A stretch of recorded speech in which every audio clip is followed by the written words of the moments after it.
السلام علیکم dear reader and listeners, romantic Urdu novels میں آپ کا ڈھیر سارا ویلکم۔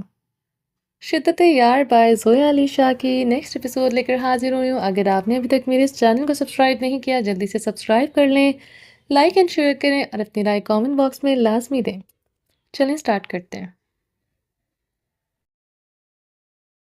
وہ اپنی بے بسی پر آنسو بہانے کے سوا کچھ نہیں کر سکتی تھی۔ اس نے اپنے آپ کو ہمیشہ وکی کی امانت سمجھ کر سنبھال کر رکھا تھا۔ اس کے بہتے ہوئے آنسو دیکھ کر تاشی نے اپنا غضب اس پر اتارتے ہوئے اس کی بیوٹی بون پر لپ رکھ کر زور سے دانت گاڑے تھے۔ آہ! وہ سسکیاں بھر کر رونے لگی تھی۔ تاشی کو تو جیسے شراب کے نشے نے اس کی سسکیاں تسکین دے رہی تھی۔ شوہر بن کر اس کے جسم پر وہ پیار نہیں برسا رہا تھا، اپنی بھوک مٹانے کے لیے اپنی اذیت ناک شدتوں سے تڑپا رہا تھا۔ وہ اس کی سسکیوں کو اپنے مضبوط ہاتھ سے روکے ہوئے تھا، اس پر شدتوں کے ستم ڈھاتے ہوئے اسے تڑپا رہا تھا۔ چشمش کی سسکیاں ہاتھ رکھنے کے باوجود دبی دبی کمرے میں گونج رہی تھیں۔ تاشی وحشی بنا ہوا شراب میں دھت اس کے نازک سے وجود پر اپنی شدتیں برساتا جا رہا تھا۔ اس کو شوہر کا پیار تو نہیں کہا جا سکتا۔ تاشی عورتوں کے معاملے میں وحشی تھا، وحشی ہے، اور ہمیشہ اس نے وحشی ہی رہنا تھا۔ ہمیشہ اسے عورت صرف اپنی زندگی میں لذت کا سامان لگتی تھی۔ آج تو اس نے اپنی طرف سے نکاح کر کے چشمش پر بہت بڑا احسان کیا تھا، ورنہ تو آج تک نہ جانے کتنی عورتوں کو اس نے اپنے بستر تک لانے کے لیے بے آبرو کیا تھا، کتنی عورتوں کے جسم کو نوچ کر اپنی راتیں رنگین کی تھی۔ رات گزر رہی تھی اور وہ چشمش کے نازک سے وجود کو نوچ نوچ کر اپنی بھوک مٹا رہا تھا۔ اس کے جسم کی ہر خوبصورت رعنائی کو وہ لبوں سے چومتے ہوئے دانتوں سے اذیت دے رہا تھا۔ تاشی کی دسترس میں چشمش کو کوئی احساس محسوس نہیں ہو رہا تھا کہ وہ اپنے شوہر کی حفاظت میں ہے۔ تاشی کے نوچنے کا انداز وہی تھا جس طرح سے وہ ہر رات بازاروں میں عورتوں کو نوچ نوچ کر اپنی ہوس پوری کرتا تھا۔ وہ تاشی کی وحشی شدتوں سے درد سے تڑپ کر رہ گئی تھی۔ وہ ساری رات روتی رہی اور وہ وحشی بنا اپنی ہوس کی بھوک مٹاتا رہا۔ درد بھری رات گزرتی جا رہی تھی۔ چشمش ایک ایسی دلہن تھی جو اپنے ہی محرم کے ہاتھوں لٹ رہی تھی۔ اس کی عزت لوٹنے والا کوئی اور نہیں، اس کا اپنا شوہر تھا، اس کا اپنا ہی محرم اس کے وجود کو نوچ نوچ کر اسے خود سے نفرت کرنے پر مجبور کر رہا تھا۔ ماضی: چشمش، تم نے ایسا کیوں کیا؟ کیوں مجھے نکاح سے پہلے نہیں بتایا؟ وکی اپنی گاڑی ایک ویران جگہ پر کھڑی کیے ہوئے تھا۔ وہ گاڑی سے ٹیک لگائے، وہ اپنے بالوں میں انگلیاں ڈال کر کھینچتے ہوئے اونچی آواز میں چیخ چیخ کر خود سے سوال کر رہا تھا، ایسے سوال جن کا کوئی جواب نہیں تھا۔ چشمش، کیسے تم نے خود کو تاشی بھائی کے حوالے کر دیا تھا؟ کیا جھوٹی تھی تمہاری محبت؟ اگر سچی ہوتی تو تم مجھے فون کر کے بتاتی کہ کیا مسئلہ ہے، میں تمہیں بچانے آ جاتا۔ میں کبھی یہ نکاح نہیں ہونے دیتا، مگر تم نے نہیں بتایا۔ اس کا مطلب کھوٹ تو تمہاری محبت میں بھی تھی۔ خود تو تم آج تاشی بھائی کی سیج پر اس کی دلہن بن کر بیٹھی ہو اور مجھے یہاں تڑپنے کے لیے چھوڑ دیا ہے۔ میں تمہیں کبھی معاف نہیں کروں گا، کبھی بھی نہیں۔ چشمش، نفرت ہے مجھے تم سے، شدید نفرت۔ کیا اچھا لگا تمہیں تاشی بھائی میں؟ اس کی خوبصورتی؟ ہاں ہاں، وہ مجھ سے زیادہ خوبصورت ہے نہ، اسی لیے تم میری غیر موجودگی میں اس کی طرف کھینچی چلی گئی۔ کیا میری سالوں کی محبت تاشی بھائی کی خوبصورتی کے آگے کم پڑ گئی تھی؟ وکی پوری طرح سے بدگمانیوں میں ڈوب چکا تھا۔ وہ خود سے سوال کر کے خود ہی جواب دے رہا تھا۔ کوئی ایسا نہیں تھا جو اسے حقیقت سے واقف کروا سکتا۔ وکی کو چشمش کی بے وفائی کا اتنا دکھ تھا کہ درد سے اس کا دل پھٹا جا رہا تھا۔ وہ تنہائی میں کھڑا ہوا پتہ نہیں کتنے گھنٹے درد دل سے روتا اور چیختا رہا تھا۔ حال شش! منت گہری نیند میں سو رہی تھی جب اس نے اپنے قریب گرم سانسوں کو محسوس کیا۔ ڈر سے اس کی آنکھ کھل گئی تھی۔ خود پر قہر آلود نظروں سے دیکھتے ہوئے وجدان کو جھکا ہوا پایا۔ ڈر کے مارے جو ہلکی سی چیخ اس کے لبوں سے نکلی تھی، اس کو وجدان نے اپنے ہونٹوں پر انگلی رکھ کر آنکھیں دکھاتے ہوئے گھور کر چپ رہنے کو کہا تھا۔ کمرے میں محدود سی روشنی میں وجدان کی غصے بھری ہوئی بلو آئز دیکھ کر منت پر کپ کپی سی طاری ہو گئی تھی۔ پہلے تو بیچاری کو لگا کہ شاید وجدان کا بھوت اسے نیند میں بھی ڈرا رہا ہے، مگر جب وجدان نے اس کی کلائی تھام کر اسے اٹھنے کا اشارہ کیا تو وہ سمجھ گئی کہ یہ بھوت نہیں، وجدان صاحب آدھی رات کو خود اس پر نازل ہو گئے ہیں۔ مگر کیوں، یہ سوال اس کے دماغ میں اٹھا تھا۔ اس کی ہلکی سی چیخ کو سن کر ساتھ لیتی ہوئی فجر نے اپنے چہرے سے کمبل ہٹا کر دیکھا، مگر منت کو حیرانگی تو اس وقت ہوئی جب فجر نے کوئی رسپانس نہیں دیا۔ اس نے مسکرا کر وجدان کی جانب دیکھا جیسے کوئی نارمل سی بات ہو، حالانکہ رات کے اس پہر وجدان کا یوں کمرے میں آنا نامناسب تھا۔ منت تو خود حیران تھی کہ وجدان نے آج تک ایسی کوئی حرکت نہیں کی، تو پھر آج وجدان ورک کو کون سا دورہ پڑ گیا تھا؟ وجدان نے ہاتھ کے اشارے سے فجر کو ریلیکس رہنے کو کہا تھا، اور وہ محترمہ سچ میں ریلیکس ہو گئی تھی۔ مسکرا کر اس نے بھی اپنے دونوں انگوٹھے دکھاتے ہوئے اوکے کا اشارہ کیا اور کمبل کھینچ کر سو گئی۔ منت تو حیران تھی کہ یہ کیا ہو کیا رہا ہے۔ اس سے پہلے کہ وہ بیچاری کچھ سمجھ پاتی، وجدان نے اسے کلائی سے پکڑ کر اپنی جانب کھینچتے ہوئے بستر سے اٹھنے کو کہا۔ منت باجی کے طوطے اڑے ہوئے تھے۔ آدھی رات کو وجدان کو قہر برساتی ہوئی نظروں سے اپنے کمرے میں موجود پا کر وہ تو وجدان ورک کا سامنا کرنے سے دن میں گریز کرتی تھی، مگر رات کے اس پہر وجدان صاحب کمرے میں کیوں نازل ہوئے، یہ تو سوچ سوچ کر بیچاری کا دماغ بند ہو رہا تھا۔ دھڑکتے دل اور پھٹی پھٹی آنکھوں سے وجدان کی جانب دیکھتے ہوئے منت نے نفی میں سر کو ہلایا۔ وجدان نے دانت پیستے ہوئے اس کی جانب دیکھا، اور اب کی بار وجدان نے وہ کیا جس کا منت کبھی وہم و گمان بھی نہیں کر سکتی تھی۔ بنا پاس منہ چھپائے لیٹی فجر کا لحاظ کیے ایک ہاتھ اس کے ٹانگوں کے نیچے سے گزار کر دوسرا اس کی کمر میں ڈال کر جھٹکے سے اسے گود میں اٹھا لیا۔ کیا کر رہے ہیں آپ؟ اس کے لبوں پر ہاتھ رکھ کر آنکھیں دکھاتے ہوئے اسے چپ رہنے کو کہا۔ منت تو یہ سوچنے پر مجبور ہو گئی تھی کہ آج پتہ نہیں کون سا گناہ ہو گیا ہے جو یہ ہٹلر کا نعرہ اتنا طیش میں ہے۔ پتہ نہیں کیا کرے گا، کہیں مجھے پھانسی تو نہیں لٹکانے والا، کہیں چھت پر لے جا کر دھکا ہی نہ دے دے۔ اللہ جی بچا لینا، یہ نہ ہو کہ چھت پر جا کر پانی والی ٹینکی میں ہی پھینک دے۔ اسے تو کچھ بھی توقع کی جا سکتی ہے، اور اس ہٹلر کے نعرے پر نہ تو کوئی شک کرے گا نہ کوئی سوال۔ پتہ نہیں کتنے مہینوں بعد میری سڑی ہوئی لاش ٹینکی سے ملے گی، وہ دل میں سوچتے ہوئے آنسو بہاتی ہوئی بے بسی سے اس کی مضبوط گرفت میں تھی، جو بھاری قدم اٹھاتا ہوا تیزی سے سیڑھیاں اتر کر اپنے روم کی جانب لے جا رہا تھا۔ ڈر اور گھبراہٹ سے منت کے حلق میں سانس اٹکی ہوئی تھی، گلا اتنا خشک تھا کہ تھوک حلق سے نیچے نہیں جا رہا تھا۔ آدھے منٹ میں ہی وجدان نے سیڑھیاں اتر کر اپنے روم تک کا سفر طے کر لیا۔ اتنا غصہ منت نے آج تک وجدان کے چہرے پر نہیں دیکھا تھا۔ اندر آتے ہی اس نے منت کو فرش پر کھڑا کر دیا تھا، دروازہ لاک کر دیا۔ میں نے کیا کیا ہے؟ کیوں آپ مجھے اس وقت اپنے روم لے کر آئے ہیں؟ منت وجدان کے غصے بھری نظروں سے ڈر کر لفظوں کو توڑتے ہوئے بولی۔ وہ دروازہ بند کر کے پلٹ کر اس کی جانب آیا، منت کے دونوں کاندھوں کو زور سے پکڑتے ہوئے دیوار کے ساتھ پن کر دیا۔ تمہیں نہیں پتا کہ تم نے کیا کیا ہے؟ اتنی معصوم تو تم نہیں ہو، وجدان ورک نے پھکارتے ہوئے کہا۔ وہ یکدم دھاڑا تو کچھ دیر ہی کے لیے منت کے ہوش وہ حواس سے کام کرنا چھوڑ دیا تھا۔ وجدان بھائی، مجھے سچ میں نہیں پتا کہ آپ کیوں اتنے غصے میں ہیں۔ مجھے بھائی کہنا بند کرو۔ آج کے بعد تمہاری زبان سے میرے لیے بھائی نکلا تو قسم سے منت، میں تمہاری جان لے لوں گا۔ دنیا کے سب بھائی مر گئے ہیں جو تمہیں مجھے بھائی کہنے کا شوق چڑھا رہتا ہے۔ وہ اس کے قریب ہوا تو منت سہمے ہوئے پیچھے ہوئی تھی۔ وہ صرف نظروں سے اس کے قریب ہوا، منت صحیح نگاہوں سے اسے دیکھ رہی تھی۔ میں تمہارا بھائی نہیں ہوں، سمجھی تم؟ وہ لفظوں کو کھنچتا ہوا بولا تھا۔ وجدان کے لہجے میں اتنا غصہ تھا کہ منت ایک تو نیند کی خماری سے اٹھی تھی، دوسرا رات کا تیسرا پہر، اوپر سے وجدان جیسے بندے کے سامنے تو دن میں لوگ کانپتے تھے، اور یہ بھوت آدھی رات کو منت پر نازل ہوا تو اس کا ڈرنا اور کانپنا تو لازم تھا۔ کہاں منت جیسی نازک سی گڑیا اور کہاں یہ فولادی شیر آدھی رات کو آتش فشاں پہاڑ کی طرح اس پر پھٹ رہا تھا۔ تم سے چاچو نے حماد کے بارے میں کچھ پوچھا تھا؟ ایک ایک لفظ کو چبا چبا کر بول رہا تھا۔ لفظ بیچارے بھی سوچنے پر مجبور تھے کہ کس کے منہ میں آ گئے ہیں۔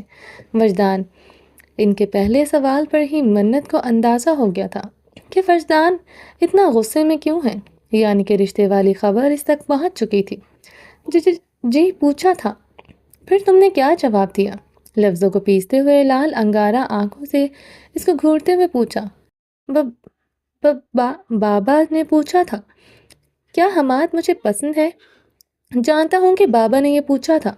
میں نے پوچھا کہ تم نے جواب میں کیا کہا تھا؟ وہ دبی آواز میں دھاڑ رہا تھا۔ رات کا سناٹا تھا تو آواز دور تک جانے کا اندیشہ تھا۔ وجدان پورے غصے میں بھی اپنے ہوش و حواس قائم رکھے ہوئے تھا۔ منت کے دونوں کاندھوں پر ہاتھ رکھے سختی سے اسے دیوار کے ساتھ پن کیے کھڑا تھا۔ آج سے پہلے منت نے وجدان کی آنکھوں میں ایسا غضبناک غصہ نہیں دیکھا تھا، اور نہ ہی کبھی وجدان ورک نے منت پر ذرا سی بھی سختی دکھائی تھی۔ وجدان ورک کا یہ غضبناک انداز منت کی جان نکالے ہوئے تھا۔ ایک تو منت کا ڈر سے برا حال تھا، اوپر سے اس کے مضبوط اور سخت ہاتھوں کی پکڑ سے منت کے کاندھوں میں درد ہو رہا تھا۔ لفظ ڈر کے مارے زبان سے نکلنے کو تیار نہیں تھے۔ پاؤں کپ کپی سے اس کا وزن برداشت کرنے کو تیار نہ تھے۔ وہ لال انگارہ ہوئی اپنی گہری بلو آئی سے غصے سے اس کو گھور رہا تھا۔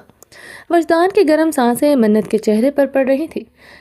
وہ شاید ابھی بھی کہیں سے آیا تھا، کیونکہ سوٹ کے اوپر ویسٹ کوٹ پہنے ہوئے کھڑا تھا۔ ظاہر سی بات ہے سوتے ہوئے وہ تو ویسٹ کوٹ پہن کر نہیں سوئے گا، اور پچھلے 2 دن سے وجدان ورک گھر پر بھی نہیں تھا۔ زبان اپنی کھول لو، مجھے بتاؤ کہ تم نے چچا جان کو کیا جواب دیا تھا؟ میں تمہاری زبان سے سننا چاہتا ہوں، مجھے بار بار لفظوں کو دہرانے کی عادت نہیں ہے۔ منت کا جواب نہ آنے پر وجدان کے غصے میں شدت آنے لگی تھی۔ میں نے کہا تھا جی مجھے حماد پسند ہے، ڈرتے ڈرتے بمشکل جواب دیا۔ منت تمہاری جرات کیسے ہوئی کہ تم نے میرے سوا کسی اور کے لیے پسندیدگی کا اظہار کیا؟ اس کے جواب کو سنتے ہی لال انگارہ آنکھوں سے اس پر جھکتا ہوا غرار تھا۔ منت نے ڈر سے اپنی آنکھیں بند کر رکھی تھی۔ آنکھیں کھولو اور میری طرف دیکھو۔ اگر ابھی تمہاری آنکھیں نہیں کھلیں تو کبھی بھی نہیں کھلیں گی۔ میں ایلفی ڈال کر ہمیشہ کے لیے بند کر دوں گا جو میرے سوا کسی اور کو دیکھنے کی تمنا رکھتی ہیں۔ اس کی دھمکی پر منت نے جلدی سے آنکھیں کھولی تھی۔ وہ اس ہٹلر کے نانے سے کچھ بھی توقع کر سکتی تھی۔ منت میں بہت اچھی طرح سے جانتا ہوں کہ تم میرے جذباتوں سے واقف ہو۔ نہ تو تم بچی ہو اور نہ اتنی کم عقل کہ میرے دل کے جذباتوں کو سمجھ نہ سکو۔ تم بہت اچھی طرح سے جانتی ہو کہ تم میرے لیے کیا ہو اور میں تمہارے لیے کیا احساسات رکھتا ہوں۔ چودھری وجدان ورک نہ تو بے وقوف ہے نہ بچہ۔ انسان کو پرکھنے کی صلاحیت ہے مجھ میں۔ میں جانتا ہوں کہ تم میرے جذباتوں سے بخوبی واقف ہو۔ پھر تم نے ایسی جرات کیسے کی؟ اس کی تھوڑی سے پکڑ کر اس کا چہرہ اوپر کرتے ہوئے سخت لہجے سے کہا۔ وہ نظریں جھکائے مجرموں کی طرح کھڑی تھی۔ میری آنکھوں میں دیکھ کر جواب دو۔ منت تم نے جرات کیسے کی میرے سوا کسی کو دیکھنے کی؟ اس کمینے نے تمہیں اس نظر سے دیکھا، اس کو تو بعد میں دیکھوں گا۔ پہلے تو تم مجھے بتاؤ تم نے میری امانت میں خیانت کرنے کی جرات کیسے کی؟ کیونکہ آپ ہمیشہ مجھ سے غصے سے بات کرتے ہیں، مگر حماد ہمیشہ مجھ سے پیار سے بات کرتے ہیں۔ منت نے حماد کو پسند کرنے کی اپنی معصوم وجہ بیان کی، اور ساتھ میں منت کی اشک باری بھی شروع ہو چکی تھی۔ میں تمہاری زبان سے آج تک اس کا نام نہ سنوں۔ میں تمہاری زبان سے آج کے بعد اس کا نام نہ سنوں، اور میں تم سے غصے سے بات کرتا ہوں اس کی ایک وجہ ہے، کم عقل بے وقوف لڑکی۔ وہ اس کی عقل پر سر پیٹ کر رہ گیا تھا۔ وجدان کو کہاں گوارا تھے اس کی خوبصورت آنکھوں میں آنسو۔ وجدان کا لہجہ ٹھنڈا پڑنے لگا تھا اس کی آنسوں کی برسات دیکھ کر۔ بے وقوف لڑکی، اتنا پیار کرتا ہوں تم سے کہ یہ زندگی کم پڑ جائے گی جتانے کے لیے۔ اسے کھینچ کر اپنے سینے سے لگاتے ہوئے باہوں کا حصار تنگ کر لیا۔ نازک سی منت وجدان کے چوڑے سینے میں چھپ گئی تھی۔ منت سب سبک کر پیچھے ہونے لگی تھی۔ وجدان نے اپنے بازو کا دائرہ اور مضبوط کر دیا تھا۔ آج پہلی بار اس نے وجدان چودھری کے چوڑے سینے کی حدت کو محسوس کیا۔ آج پہلی بار اتنے سالوں کی محبت کے باوجود وجدان نے منت کو اپنی محبت سے روشناس کروانے کے لیے اپنی کسرتی چوڑے سینے کی حرارت دی تھی۔ وجدان کے جسم سے اڑتی ہوئی مردانہ پرفیوم کی خوشبو منت کی سانسوں میں اتر کر اس کے دل کی دھڑکنوں کو بے ترتیب کر رہی تھی۔ اتنے سالوں میں آج پہلی بار وجدان نے منت کو اپنے قریب کر کے گلے سے لگایا تھا۔ یہ کون سا احساس تھا جس کو آج تک منت نے محسوس نہیں کیا تھا؟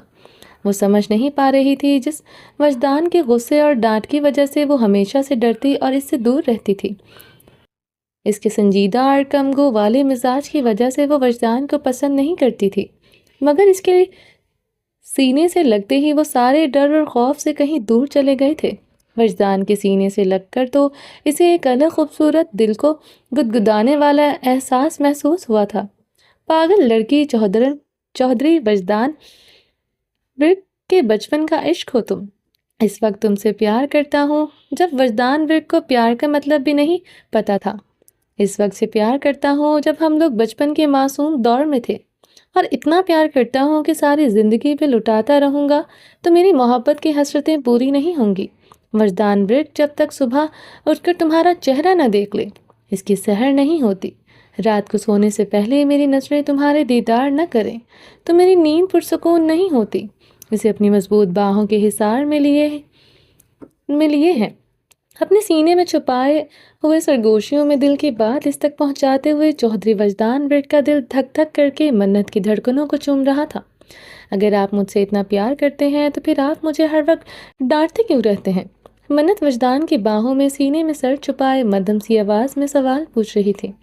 وجدان کے انابی لب منت کے سوال پر مسکرائے تھے۔ مسکرانے میں کنجوسی کرنے والا وجدان جب مسکراتا تھا قسم سے دیکھ کر دل اش اش کر اٹھتا تھا۔ جس کی ایک مسکراہٹ کی ہزاروں دیوانیاں تھی، وہ تو سوائے منت کے کسی کو نظر بھر کر دیکھتا بھی نہیں تھا۔ اس نے تو نہ جانے کب سے اپنے دل کو منت کی امانت بنا رکھا تھا۔ یار وجدان، خود پر غور کرو، میرے کتنے قریب کھڑی ہو۔ پہلی بار اظہار کرنے پر اتنے قریب لے آیا ہوں تو سوچو اتنے سال ایک چھت کے نیچے رہنے کے باوجود میں نے خود کو کیسے سنبھالا ہوگا۔ اگر بظاہر غصہ دکھا کر تم سے خود کو دور نہ رکھتا تو تمہارا اس نازک پن کی حفاظت نہیں کر سکتا تھا۔ وجدان ورک کے بے لگام جذبات جو ہر وقت منت چودھری کو اپنے دسترس میں لانا چاہتے تھے، ان کو روکنے کے لیے ہمیشہ خود پر زبردستی پابندیاں عائد کیے رکھی، ہمیشہ غصہ اور ڈانٹ دکھا کر تمہیں خود سے دور رکھا، کیونکہ میں تمہیں اپنے پیار سے سمیٹنا چاہتا تھا، توڑنا نہیں۔ منت، تم بہت نازک ہو، میرے سامنے کانچ کی گڑیا ہو، اور میں فولادی پہاڑ تمہیں وقت دینے کے لیے خود سے دور رکھے ہوئے تھا تاکہ تم وجدان ورک کو سہنے کے قابل ہو جاؤ، اور میں تمہیں پورے حق سے نکاح کر کے اپنے قریب لانا چاہتا تھا، بنا نکاح کے اپنی محبت لٹا کر ایک ناجائز رشتہ قائم نہیں کرنا چاہتا تھا، تمہیں شرعی طریقے سے اپنا بنا کر تم پر اپنی محبت کی بارش برسانا چاہتا تھا، اس کے لیے صحیح وقت کا انتظار کر رہا تھا، اور تم نے کچھ اور ہی صحیح سمجھ رکھا تھا۔ وجدان نے آج اتنے سالوں سے چھپائے ہوئے جذبات کو دل کھول کر منت تک پہنچایا تھا۔ منت کا دل یقین نہیں کر پا رہا تھا کہ یہ وہی چودھری وجدان ورک ہے جو لفظوں کو اتنا ناپ تول کر بولتا ہے، جو بہت کم گو ہے، جو کبھی کسی کو اپنی صفائی پیش نہیں کرتا۔ وہ کیسے دل کھول کر ہر لفظ کی تشریح کرتے ہوئے اسے بتا رہا تھا کہ وہ اس سے کتنا پیار کرتا ہے، جو ہر وقت چہرے پر غصہ سجائے رکھتا تھا۔ وہ شخص کیسے اسے محبت سے اپنے سینے سے لگائے ہوئے کھڑا تھا۔ یہ تو کوئی اور ہی چودھری وجدان ورک تھا جسے اس نے آج تک کبھی نہیں دیکھا تھا۔ اس کے سینے سے لگ کر منت نے ایک نئے اور بہت خوبصورت احساس کو آج پہلی بار محسوس کیا تھا، جو بہت الگ تھا۔ سچ میں آپ مجھ سے اتنا پیار کرتے ہیں؟ میرے یار کو ابھی بھی شک ہے۔ تیار ہو جاؤ، بہت جلد تمہیں اپنے ہر انداز سے محسوس کرواؤں گا کہ میں تم سے کتنا پیار کرتا ہوں، اتنا پیار کرتا ہوں کہ شادی کے بعد جان چھڑوایا کرو گی اور کہو گی کہ وجدان چند لمحے تمہیں مہلت دے دیا کرے، جو میں کبھی نہیں دوں گا۔ گمبھیر آواز میں کہتا ہوا اسے اپنے فولادی مضبوط چوڑے سینے میں کستا چلا گیا تھا۔ کتنی آسانی سے تم نے یہ کہہ دیا کہ میں تم سے پیار نہیں کرتا، ہر وقت تمہیں ڈانٹتا رہتا ہوں۔ اب تیار رہنا، اتنا پیار کروں گا کہ تمہاری جان کو اپنی محبت سے مشکل کر دوں گا۔ اب تیار رہنا میری محبت کی آزمائشوں پر پورا اترنے کے لیے۔ کتنی محبت ہے وجدان کے دل میں تمہارے لیے، اس کا تو ابھی تک تمہیں اندازہ بھی نہیں ہے۔ منت کو آج خود کے اتنے قریب کیے ہوئے وجدان کے بے لگام جذبات بے قابو ہونے لگے تھے۔ مضبوط اعصاب کا مالک، اپنے ہر فیصلے پر قائم رہنے والا چودھری وجدان ورک اپنے جذبوں کے آگے ہار رہا تھا۔ وجدان کا دل منت کی دھڑکنوں کو چوم کر دیوانہ سا ہوا جا رہا تھا۔ آج وجدان کے دل کی سالوں کی حسرت پوری ہوئی تھی۔ منت کو اپنے گلے لگا کر، منت داجی کو واپس لینے دو، ایک بار تم سے پیار کرنے کا سرٹیفکیٹ حاصل کر لوں، پھر تمہیں دکھاؤں گا چودھری وجدان ورک کے اصلی رنگ، اور تمہیں دکھاؤں گا کہ کتنا پیار کرتا ہوں تم سے۔ بس کچھ دن کی مہلت دے دو۔ وجدان ٹھنڈی آہ بھرتے ہوئے بھاری لہجے میں بولا تھا، منت اگر تمہاری زبان پر دوبارہ اس کا نام آیا تو زبان حلق سے کھینچ کر ہتھیلی پر رکھ دوں گا۔ وجدان کی سوئی پھر سے حماد پر جا اٹکی تھی۔ یہ تمہاری زندگی کی پہلی اور آخری غلطی ہے جو تم نے میرے سوا اور کو اس نظر سے دیکھا۔ آج کے بعد معافی کا موقع نہیں دوں گا۔ منت وجدان تمہاری ہزاروں بے وقوفیوں کو نظر انداز کر سکتا ہے، تمہارے ہر بچپنے کو برداشت کر سکتا ہے، مگر تم پر کسی اور کی نظر پڑے یا تم کسی اور کو اس نظر سے دیکھو، یہ وجدان ورک کبھی برداشت نہیں کرے گا۔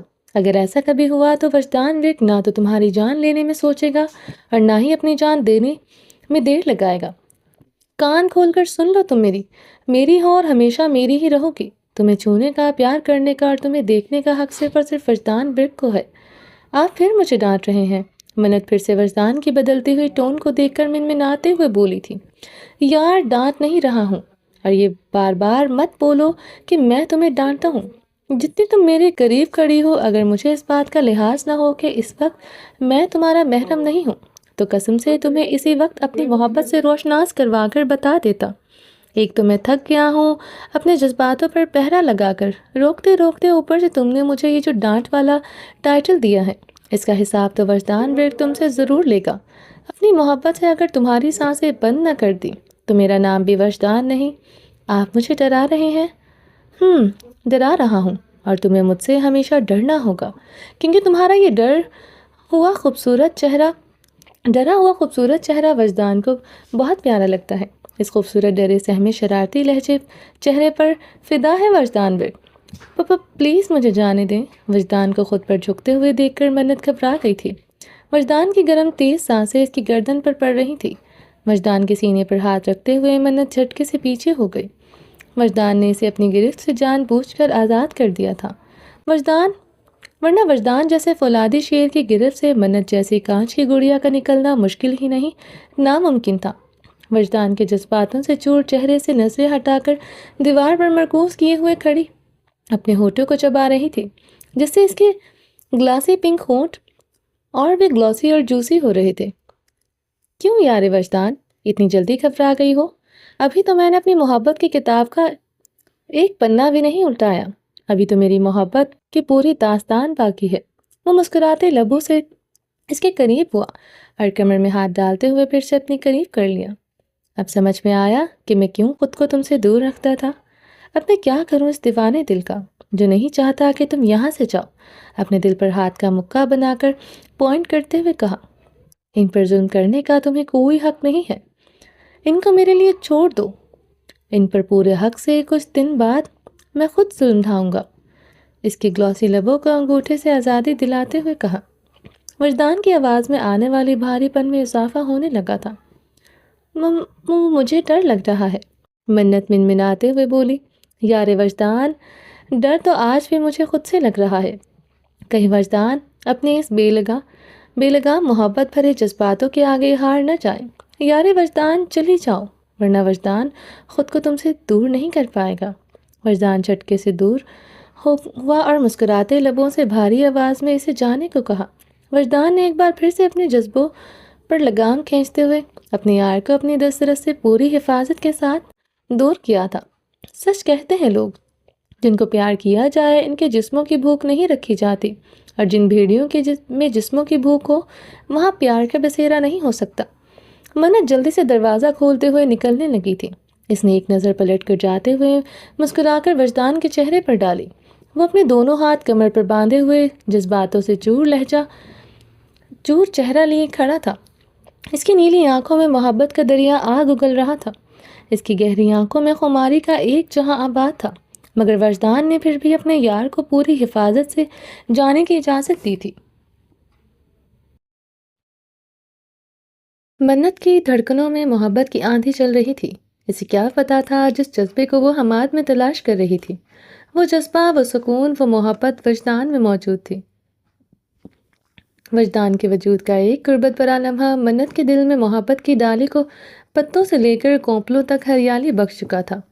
محبت ایک ایسا جذبہ ہے جس کو انسان کبھی خود سے نہیں اجاگر کر سکتا۔ محبت تو وہ پھول ہے جو مرجھا بھی جائے تو اس کی خوشبو نہیں جاتی۔ جیسے وجدان کے غصے کے نیچے دبی ہوئی اس کی بے پناہ محبت چند لمحوں میں منت کے دل کو اپنا گرویدہ بنا چکی تھی۔ وہ کچھ دیر دروازے پر رک کر وجدان کو دیکھ رہی تھی۔ وجدان نے شرارت سے آنکھ کو تیز کیا تو وہ شرما کر نرمی سے دروازہ بند کرتے ہوئے بھاگ گئی۔ وجدان اپنے انابی لبوں سے کنجوسی کے ساتھ مسکراتے ہوئے فضا میں ٹھنڈی آہ چھوڑتے ہوئے کھڑا تھا۔ جانتا تھا کہ ایک اور رات اس کا یار اس پر بھاری کر کے جا چکا ہے۔ آج کی رات وجدان ورک نے آنکھوں میں کاٹنی تھی، کیونکہ جو اس کا دل چاہتا تھا وہ اس وقت ممکن نہیں تھا، مگر بہت جلد اپنے دل کو اس کی مراد لانے کا وعدہ کر چکا تھا۔ السلام علیکم داجی۔ وعلیکم السلام، میرا شیر آ گیا۔ چودھری صلاح الدین ورک ہمیشہ کی طرح وجدان کو دیکھتے ہی کھل اٹھے تھے۔ داجی، مجھے منت سے شادی کرنی ہے۔ نہ کوئی تمہید، نہ کوئی تشریح، بس وجدان ورک نے اپنے دادا کا جھک کر ہاتھ چومتے ہوئے سیدھا دل کی بات کہہ دی تھی۔ چودھری صلاح الدین ورک کچھ دیر پہلے ہی گھر آیا تھا اور اس وقت وہ گارڈن میں کھلی فضا میں بیٹھا ہوا لطف اندوز ہو رہا تھا جب وجدان اچانک اپنے دادا کے پاس آ کر بولا تھا، میرے شیر بیٹھو تو صحیح، آج میرا تحمل مزاج شہزادہ اتنا جذباتی روپ کیوں دھارے ہوئے ہے؟ صلاح الدین ورک نے اپنے پوتے کو ایسے جذباتی روپ میں کبھی نہیں دیکھا تھا۔ وجدان نیچر وائز بہت سنجیدہ اور تحمل مزاج تھا۔ داجی، میں بیٹھ کر بھی یہی بات کروں گا کہ مجھے منت سے شادی کرنی ہے۔ وجدان بیٹا، تم نے آج سے پہلے تو کبھی ذکر ہی نہیں کیا۔ اب تو داجی، اب کیا ہو گیا جو بات نہیں ہو سکتی؟ وجدان نے آج پہلی بار اپنے داجی کو کوئی بات ٹوکنے کی جرات کی تھی۔ وہ اپنے چہرے پر سخت تاثرات لیے دونوں ہاتھ کمر پر باندھے بہت بے چین سا ہو کر کھڑا تھا۔ صلاح الدین نے آج سے پہلے اپنے پوتے کو کبھی اتنا بے چین نہیں دیکھا تھا۔ وجدان ایسا لڑکا نہیں تھا جو جذباتی اور لاؤبالی میں فیصلے کرتا ہو۔ تحمل مزاجی وجدان کے اندر کوٹ کوٹ کر بھری ہوئی تھی۔ وجدان کا یہ انداز اس کے دادا کو فکر میں ڈال گیا تھا۔ بیٹا، کل مجھے آصف کا فون آیا تھا۔ چودھری آصف ورک منت کے والد کا نام ہے، جو صلاح الدین کا چھوٹا بیٹا ہے، اور اس نے بتایا کہ حماد انٹرسٹڈ ہے منت کے لیے۔ تو آصف نے میری رائے پوچھی تھی تو مجھے تو کوئی بظاہر اعتراض نہیں نظر آیا، تو اس لیے میں نے کہا ٹھیک ہے، بسم اللہ کرو، حماد کی چھان بین کیا کرنی، وہ تو گھر کا ہی بچہ ہے۔ تم نے تو آج سے پہلے کوئی اپنی رائے کا ایسا اظہار کیا ہی نہیں تھا جس کی بنا پر میں انکار کرتا۔ صلاح الدین اپنے پوتے کو اتنا بے چین دیکھ کر وضاحت پیش کر رہا تھا۔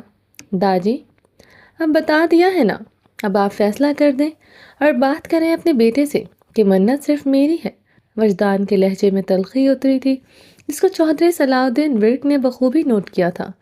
مگر بیٹا، ایسے ایک دم سے میں فیصلہ کیسے کر دوں؟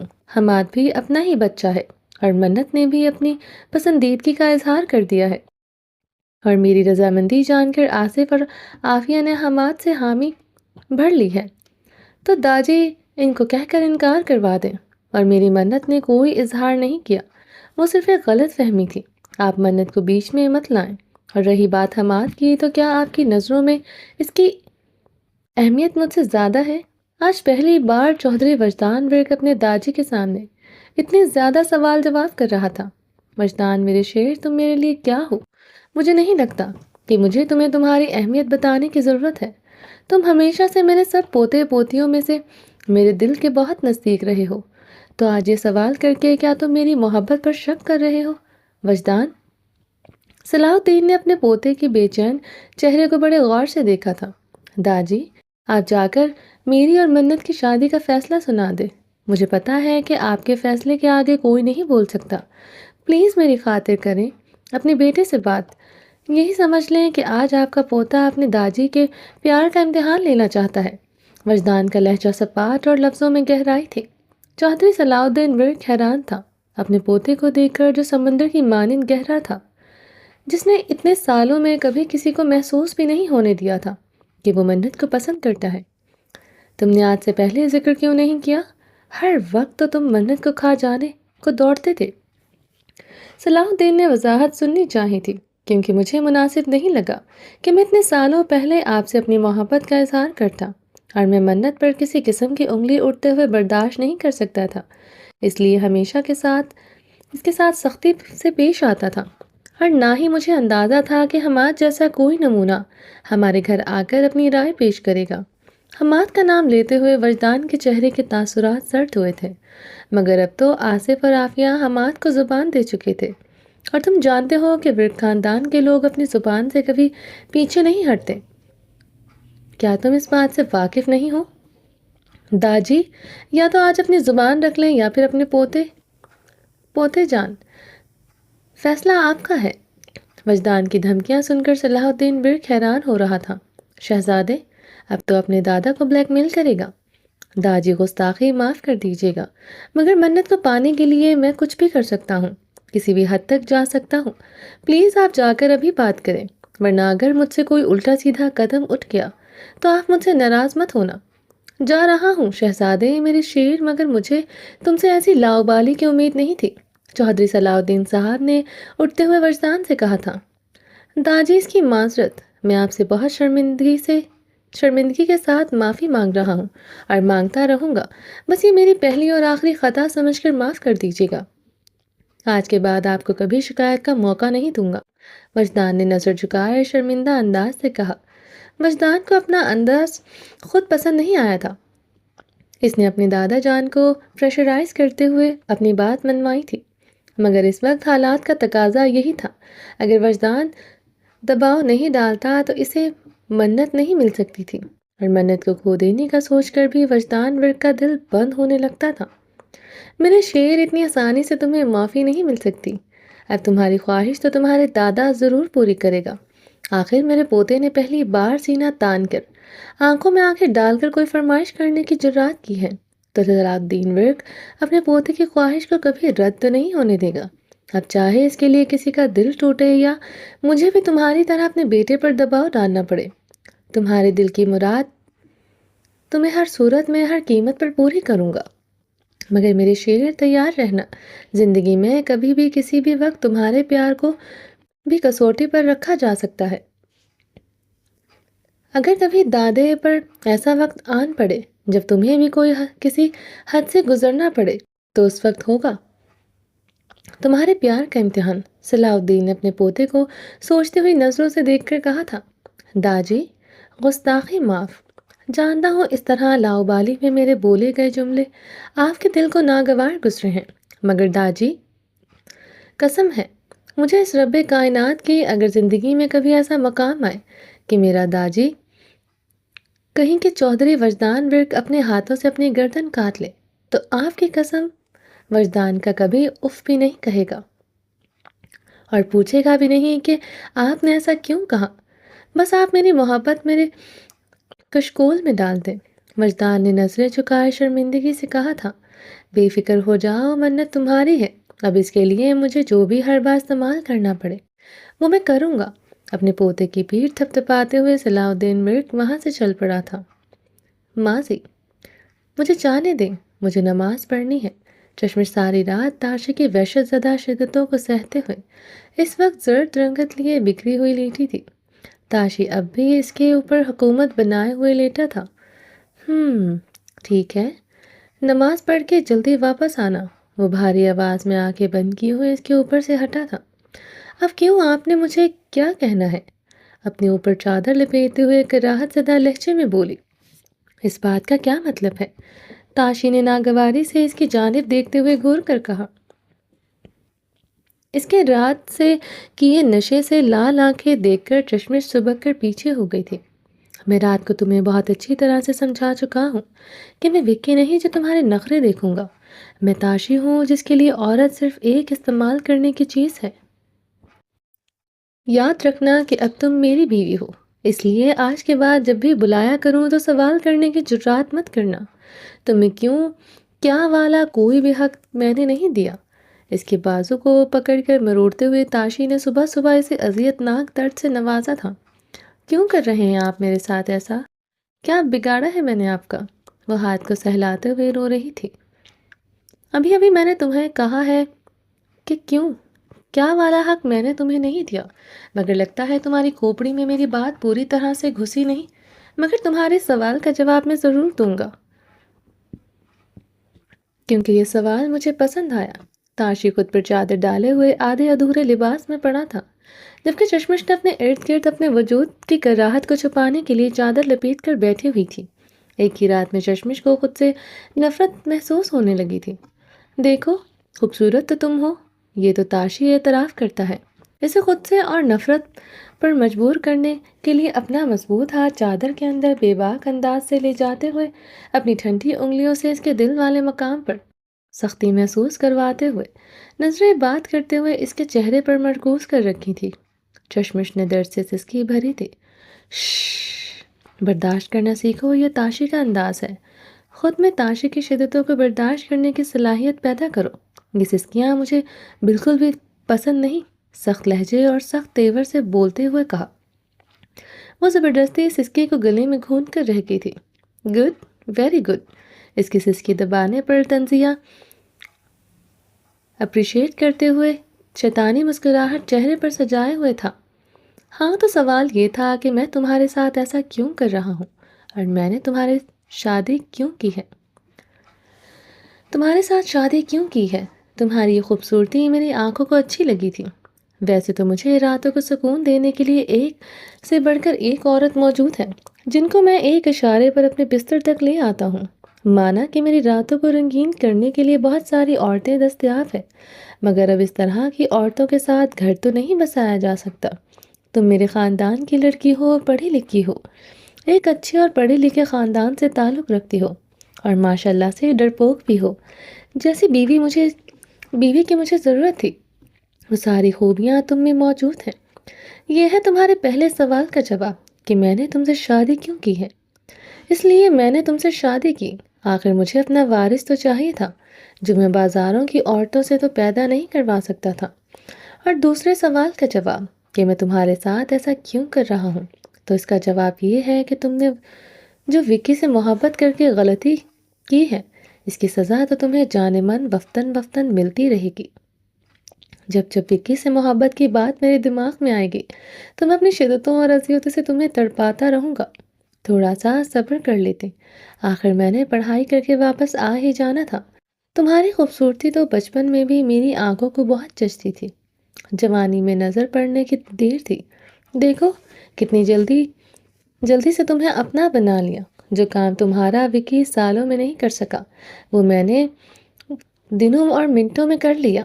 اور اپنی فتح پر مسکرا رہا تھا، جبکہ چشمش کا دل کر رہا تھا کہ وہ اپنی جان لے کر خود کو ہمیشہ کے لیے ختم کر لے۔ اس گھٹیا شخص کے ساتھ رہنے سے بہتر تھا کہ وہ خود کو ختم ہی کر لیتی، مگر اپنے بھائیوں اور باپ کی شان و شوکت اور عزت کا خیال اگر نہ ہوتا تو سچ میں چشمش یہ حد بھی پار کر جاتی۔ لو، آج میں نے تمہارے دونوں سوالوں کا جواب دے دیا ہے۔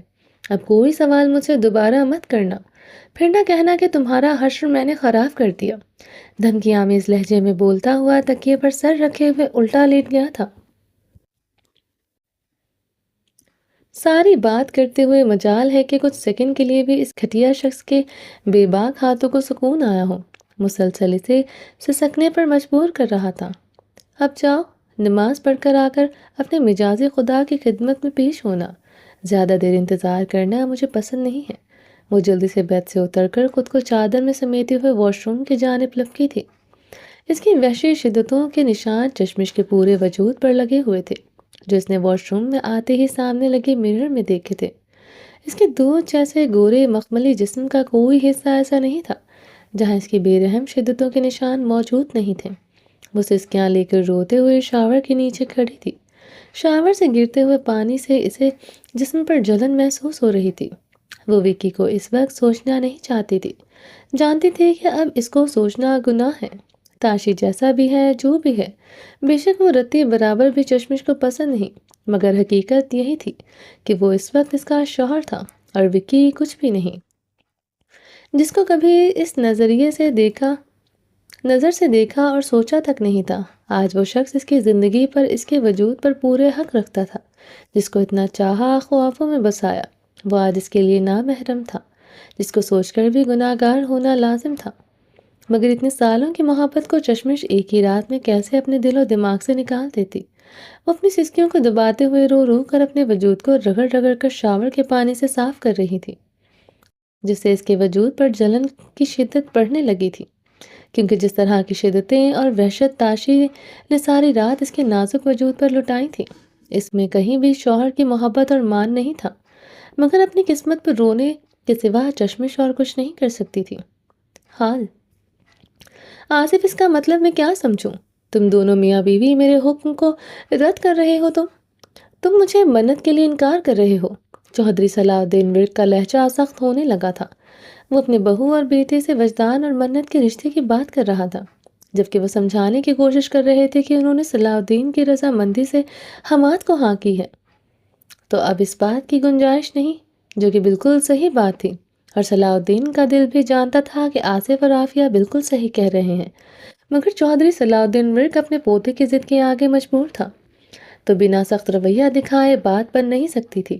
اس لیے چودھری سعد نے اپنا بناوٹی غصہ دکھا کر اپنے بہو اور بیٹے کو دبانے کی کوشش کی تھی۔ جی، عشق تو بندے کو دیوانہ بنا دیتا ہے، پھر چاہے وہ عشق کسی لڑکی کا ہو یا اپنے پوتے کا۔ چودھری صلاح الدین، جو اپنے ہر فیصلے پر اٹل رہنے والا شخص تھا، آج اپنے ہی فیصلے پر رد و بدل کر کے اپنے شیر کی خوشیاں لینے آیا تھا۔ ابا جان، آپ کے حکم پر ہم قربان ہو جائیں۔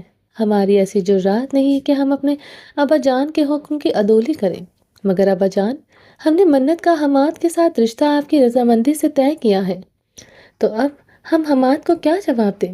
وہ بن ماں باپ کا بچہ ہے اور ہم اسے رشتے سے ہاں کر چکے ہیں۔ چودھری آصف ورک اپنے باپ کو سمجھانے کی کوشش کر رہا تھا۔ دیکھیں ابا جان، آصف کچھ غلط تو نہیں کہہ رہا۔ آصف نے منت بیٹی کا رشتہ طے کرنے سے پہلے آپ سے بلکہ ہم سے بھی بات کی تھی، تو اب یہ وجدان والی بات بیچ میں کیوں آ گئی ہے؟ کیا وجدان نے آپ سے کچھ کہا ہے؟ چودھری ریاض ورک، جو کہ وجدان کا باپ تھا، اس نے اپنے باپ سے سوال کیا۔ جو پاس ہی صوفے پر بیٹھا تھا، وہ ساتھ میں ہی اس کی اہلیہ سریا بھی بیٹھی ہوئی تھی۔ مجھ سے وجدان نے کوئی بات نہیں کی، اور دوسری بات یہ کہ اب مجھ پر یہ وقت آ گیا ہے کہ میں اپنے ہی بیٹوں اور اپنے فیصلے کی تمہید باندھ کر سنایا کروں گا۔ صلاح الدین نے اپنے بڑے بیٹے ریاض ورک کی جانب گھور کر دیکھتے ہوئے کہا تھا۔ چودھری صلاح الدین کی پرسنالٹی بے حد روب اور دبدبے اور روب دار والی تھی، اور اس کے دونوں بیٹے اپنے باپ کے فرما بردار اور حکم ماننے والے تھے، جس کا چودھری صلاح الدین ورک کو بڑا مان اور ناز تھا۔ اس کے بیٹے اس کا غرور تھے۔ نہیں ابا جی، میرا ایسا کوئی مطلب نہیں تھا، میں تو بس یہ پوچھ رہا تھا کہ شاید وجدان نے آپ سے کچھ کہا ہو۔ ریاض ورک نے اپنی وضاحت دی، کیونکہ ریاض ورک بہت اچھی طرح سے جانتا تھا کہ اگر وجدان نے کوئی بات کہی بھی ہے تو تب بھی اس کا ابا جی کبھی وجدان کو سب کی نظروں کے سامنے نہیں آنے دے گا۔ وجدان سے دادا کی محبت گھر میں کسی بھی فرد سے چھپی ہوئی نہیں تھی۔ بس یہ سوچ لو کہ میرا فیصلہ ہے، مجھے حماد بیٹے سے کوئی مسئلہ نہیں ہے، مگر میں چاہتا ہوں کہ میرے دونوں بیٹے آپس میں ہمیشہ جڑے رہیں۔ منت اس گھر کی بڑی پوتی ہے اور وجدان اس گھر کا بڑا پوتا ہے، اس لیے میں چاہتا ہوں کہ منت اور وجدان کا رشتہ طے ہو جائے اور میرے خاندان کی جڑیں اور بھی مضبوط ہو جائیں، اور یہ میں تم لوگوں سے پوچھ نہیں رہا، فیصلہ کر کے جا رہا ہوں۔ اب حماد کو تم لوگ اپنے طریقے سے سمجھا دینا۔ صلاح الدین اپنا فیصلہ ان پر تھوپ کر کھڑا ہو گیا تھا۔ دونوں بیٹے اور بہویں بھی احتراماً کھڑی ہو گئی تھی۔ کسی کی جرات نہیں تھی جو چودھری صلاح الدین ورک کے فیصلے کو رد کر سکتا۔ سب خاموش تھے۔ صلاح الدین اٹھ کر وہاں سے جا چکا تھا، جبکہ باقی کھڑے افراد ایک دوسرے کا منہ دیکھ رہے تھے۔ کسی کے پاس کسی کو کہنے کے لیے فی الحال الفاظ نہیں تھے۔ حال یہ لڑکی تو ہمیشہ سے منحوس تھی، آج بھی اس نے ثابت کر دیا کہ یہ ہمارے خاندان کے لیے بھی منحوس ہے۔ عافیہ بیگم سب کے جاتے ہی منت کو کوسنے لگی تھی۔ کیا ہو گیا ہے عافیہ؟ اس میں میری بیٹی کا کیا قصور؟ کوئی قصور نہیں ہے، خواہ میں تم منت کو کوسو، اور ایسے جملے منت کے لیے استعمال مت کیا کرو، یار وہ بیٹی ہے ہماری۔ آصف ورک نے عافیہ کی جانب دیکھ کر سر لہجے میں کہا۔ دونوں صوفے پر بیٹھے ہوئے گہری سوچ میں مبتلا تھے۔ کیوں نہ کوسو؟ اس کی وجہ سے آج ابا جی ہمارے ساتھ ناراض ہو کر گئے ہیں، اس کی وجہ سے حماد کا دل ٹوٹ جائے گا۔ میں اس کو کیا جواب دوں گی جس نے اتنے مان سے رشتہ مانگا تھا؟ ایک دن کی خوشی دے کر اب میں اس سے کیسے چھین لوں؟ آپ ہی بتائیں۔ عافیہ بیگم نے آصف کی جانب دیکھتے ہوئے غصے سے کہا تھا۔ عافیہ یار، میں تمہاری پریشانی سمجھ رہا ہوں۔ میں جانتا ہوں تم اس وقت ذہنی طور پر بہت ڈسٹرب ہو اور تم اپنی جگہ پر غلط نہیں ہو۔ میں جانتا ہوں کہ حماد کو جواب دینا کتنا مشکل ہے۔ آصف ورک نے عافیہ کے کاندھے پر ہاتھ رکھتے ہوئے اسے اپنے قریب کیا۔ چودھری آصف ورک اپنی بیوی سے بے انتہا محبت کرتا تھا۔ شادی کے اتنے سالوں بعد بھی جب اولاد جوان ہو چکی تھی، چودھری آصف ورک آج بھی عافیہ پر جان دیتا تھا۔ آصف اور عافیہ کی لو میرج تھی۔ آصف کو عافیہ کی آنکھوں میں آنسو نہ کل گوارا تھے نہ آج برداشت تھے۔ اس نے فوراً سے اپنا لہجہ نرم کرتے ہوئے عافیہ کو اپنے سینے سے لگایا تھا، جو پریشانی سے نم آنکھیں کی اس کے سینے میں سر چھپائے مزید رونے لگی تھی۔ پلیز یار، ہم مل کر اس مسئلے کو حل کریں گے، مگر تم اس طرح رو کر میری جان مت نکالو۔ عافیہ کے گرد اپنی باہوں کا دائرہ کستے ہوئے آصف ورک نے اس کے بالوں پر لب رکھ کر چومتے ہوئے سمجھایا تھا۔ تم مجھے ایک بات بتاؤ، کیا تمہیں وجدان سے کوئی مسئلہ ہے یا تمہیں وہ پسند نہیں ہے؟ منت کے لیے مجھے بھلا وجدان سے مسئلہ کیوں ہوگا، اور وجدان جیسا قابل انسان بھلا مجھے کیوں پسند نہیں ہوگا؟ میں تو یہ سوچتی ہوں منت تو حماد اور وجدان کو ڈیزرو بھی نہیں کرتی۔ ہمیشہ سے عافیہ تمہارے ایسے جملے مجھے بہت تکلیف دیتے ہیں۔ کیوں تم اتنی خار رکھتی ہو منت سے؟ ہماری سگی بیٹی ہے وہ۔ مسئلہ کیا ہے تمہیں منت سے؟ چودھری آصف کا لہجہ ایک بار پھر سے سرد ہوا تھا منت کی تسلیل پر۔ مجھے خود نہیں پتا مجھے اس سے کیا مسئلہ ہے، مگر آپ بار بار اس کی سائڈ لے کر مجھے ہائپر مت کیا کریں۔ آپ باپ بیٹی کی وجہ سے مجھے ہائی بی پی کا مسئلہ ہونے لگا ہے۔ وہ جھٹکے سے ناراض ہو کر وہاں سے اٹھنے لگی تھی کہ آصف ورک نے اسے بازوں سے پکڑ کر واپس اسے اپنی طرف کھینچا تو عافیہ اپنا وزن برقرار نہ رکھتے ہوئے اس کے مضبوط چوڑے سینے سے آن گری تھی۔ آصف کی جان، اتنا غصہ مت کیا کرو۔ فدا ہے آصف ورک تمہارے اس خوبصورت چہرے پر، اور جب میری جان تم غصہ کرتی ہو تو اور بھی حسین لگتی ہو۔ اس عمر میں کیا مجھے ہارٹ اٹیک کروانے کا ارادہ ہے میری جان کا؟ لب اس کے قریب لے جاتے ہوئے آصف نے گہرے نظروں سے دیکھ کر کہا تو وہ شرماتے ہوئے سینے پر ہاتھ رکھ کر پیچھے ہو گئی۔ شرم کیا کریں آصف، 2 جوان بیٹوں کے باپ ہیں، مگر ابھی تک آپ کا رومانس والا کیڑا نہیں مرا۔ تو کہاں لکھا ہے کہ جب اولاد جوان ہو جائے تو رومانس پر پابندی عائد ہو جاتی ہے؟ وہ گہری نظروں سے اس کے شرمائے ہوئے چہرے کو دیکھ کر مسکراتے ہوئے بولا تھا۔ عافیہ کافی عرصے سے ڈپریشن کا شکار رہنے لگی تھی۔ اب تو کئی دن عافیہ خاموشی سے گزار دیا کرتی تھی۔ ہنسنا تو دور کی بات تھی، جب زیادہ ڈپریشن کا شکار ہو جاتی تھی تو وہ خود کو کمرے تک محدود کر لیتی تھی، اور اس کے خوبصورت چہرے پر ہنسی دیکھنے کے لیے آصف کو اس کے نزدیک ہو کر اپنی محبت جتانی پڑتی تھی، کیونکہ آج بھی عافیہ اس کی محبت کے آگے کمزور پڑ جاتی تھی اور سارا ڈپریشن بھول جایا کرتی تھی، جیسے اس وقت وہ شرما کر مسکراتے ہوئے روم سے باہر نکل گئی تھی، جبکہ آصف ورک وہیں پر بیٹھا ہوا گہری سوچ میں مبتلا تھا۔ ہائے منت آپی، آپ نے یہ کون سا نیا کلیش ڈلوایا ہے گھر پہ؟ وجدان بھائی والا رشتہ آپ نے حماد بھائی سے کروایا ہے، مگر گھر میں چرچے وجدان بھائی اور آپ کے ہو رہے ہیں۔ حوریہ اپنی عادت سے مجبور کالج سے گھر آتے ہی ادھر ادھر کان دھرتے ہوئے کافی ساری معلومات اکٹھی کر کے اب فجر اور منت کے روم میں آئی تھی۔ تمہیں پتہ نہیں، ہماری منت آپی کے دماغ کو اپڈیٹ ہونے میں دیر لگتی ہے۔ یہ کافی پرانا ماڈل ہے تو اس کا سافٹ ویئر جلدی اپڈیٹ نہیں ہوتا۔ فجر جو پہلے ہی گھر کے ماحول سے اکتائی ہوئی بیٹھی تھی، جلتا بھنتا جواب دیا۔ فجر، اپنی بکواس بند کرو۔ میں نے کیا کیا ہے جو تم فضول میں مجھ پر رنگارے برسا رہی ہو؟ منت نے گھور کر غصے سے فجر کی جانب دیکھا تھا۔ آئے ہائے منت آپی اور فجر، تم لوگ تو آپس میں ہی اپڈیٹ ہونے لگ گئی ہو۔ یار میری طرف بھی تھوڑا سا ڈیٹا ٹرانسفر کرو، مجھے بھی تو پتا چلے آخر ہمارے گھر میں یہ ہلچل کا ماحول کیوں ہے۔ حوریہ تجسس سے پوچھتے ہوئے ان کے پاس بیڈ پر دھڑام سے گری تھی۔ تم بتاؤ، تم کیا سن کر آئی ہو؟ تمہارے سندھکے لینے والی ناک سونگھتے ہوئے کیا خبریں اکٹھی کرتی ہے؟ منت نے حوریہ کی جانب دیکھتے ہوئے کہا، میں تو جب اوپر آ رہی تھی تو میں نے داجی کو غصے سے آصف چاچو کے کمرے سے باہر آتے دیکھا تھا، اور داجی غصے سے